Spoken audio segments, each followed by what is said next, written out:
Welcome back, BL Trails and Tails, and we're going to work in the round pen a little bit on that buckskin that we talked about down there by the tack room. And he's in here right now. I've just got to cinch him up just a little bit. You see, he's really pretty goosey. You know, he's not real trusting yet.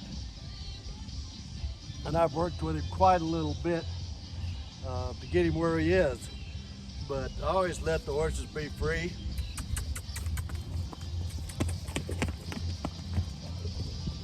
Round pin's still a little bit wet.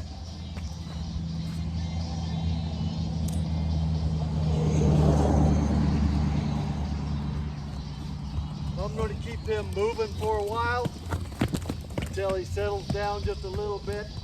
Then we'll see if we can work that leg a little better. See this round pin? That's my design. The panels are 6 feet tall. You can't get his head over top of them. Doesn't want to go out. They're 7 feet wide.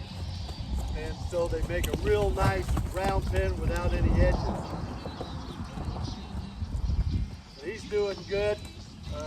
Later I'll put some sacks on him and he will carry around some sacks and the wind will blow it. He'll get used to that, and he already has. He wasn't to begin with.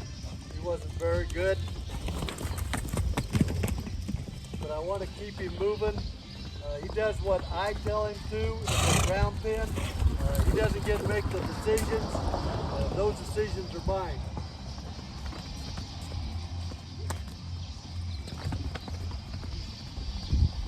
We'll change direction on my command.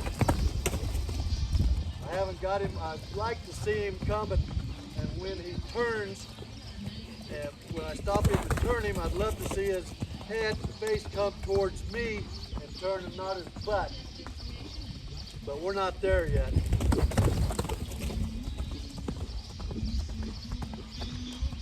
But what I can do is I can get his trust.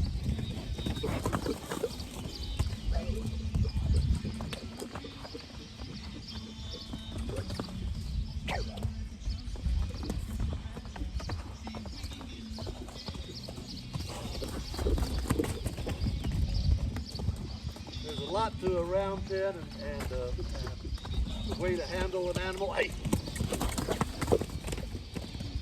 And we'll discuss that when I can get back in a little bit better view of you, and so we can have a better conversation.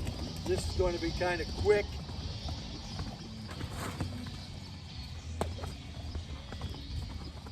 Just showing you what I do as far as working this horse. We'll spend a lot of time out here. I'll tell you the story about an Arab mare that we bought. That was probably one of my greatest achievements in a round pen, and it took a lot of work. Hey, it took a lot of work. Anyway, whoa, that's what I want to see. Come here.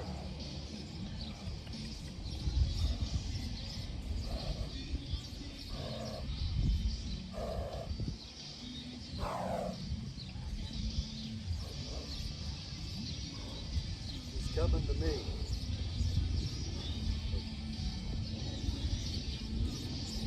And it's a fine line whether I pressure him too much by getting close to him or not, and it's kind of a little dance you have to do. Whoa.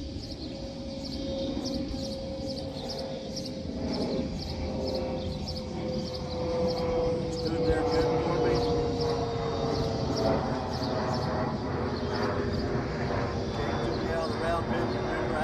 Down there at the tack room. Buckskin getting used to carrying some sacks around on him.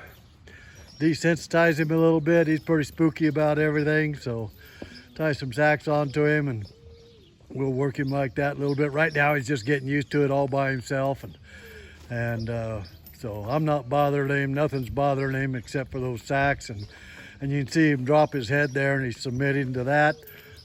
Like he did the other day in that snaffle, and that's all a very good sign. He came in here right off the bat and was kicking at that, especially that rear sack. He didn't like that on him at all, but it's not taking him long. We've been out of the round pen for a little while, and so we got to get back in here and get a little desensitized and he'll be doing much better here in just a little bit.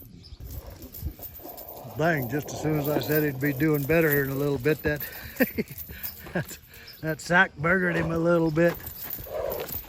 And he's going, oh my goodness, what a terrible thing that is. That sack's bothering me. Well, there's a lot of things on the trail that's going to bother you. A rope's going to bother you. You're going through brush, through a limb or something like that, and it comes back and slaps them in the flank or underneath if they're getting over down timber. You don't want them blowing up, so you desensitize them just as much as you can before you go outside.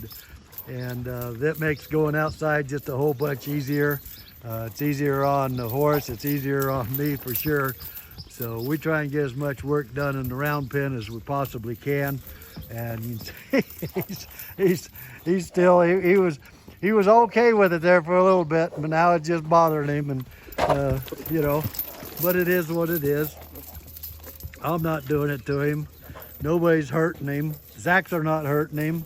He just has to learn that that little bit of banging back there, a little bit of noise, isn't going to be anything that he needs to really be upset about. So you see now he's kind of settling down, and let's see if he'll go kick again. I mean, that one on the right hand side of him right there where his leg hits it all the time. I'm surprised I haven't stepped on it and pulled it off, but he'll probably do that pretty soon, or I'll have to fix it. Anyway, that's how we work sometimes in the round pen. Just let them have their own way about it. They got to get it figured out. Let them figure it out without you on their back. All right, we'll talk to you later. Well, later came sooner than I thought. I decided to double the fun, so I put that cowboy banjo horse in there also, and so they'll move around. They can both spook each other, and hopefully Buckskin doesn't kick up and get that sorrow horse, but I don't think so. They're buddies. He feels safe usually over there by him, and the sorrow horse, I brought him up here, and I had those sacks on him down there at the tack room, and he never spooked at him at all. So he's doing real good with him. He never spooked coming up here, and the buckskin though he did, and he's still not comfortable with it. You'll see those chains hanging down on those stirrups here in a little bit. I'll take those reins, and after I've worked them around here, they'll go around the pen for 5-10 minutes, I suppose, until they get their little quirks and giggles out of them. And then I'll tie those reins to those stirrups just a little bit to where that they have to bend at the pole. And if they do that, then they release the pressure off of those stirrups and off of the rein, so they learn to give to that pressure all by themselves. And then by themselves, I'll tie both reins down with them both in there.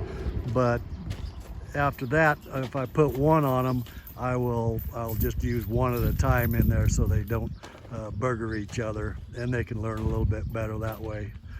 Anyway, we're going to keep working on this. Stay with us.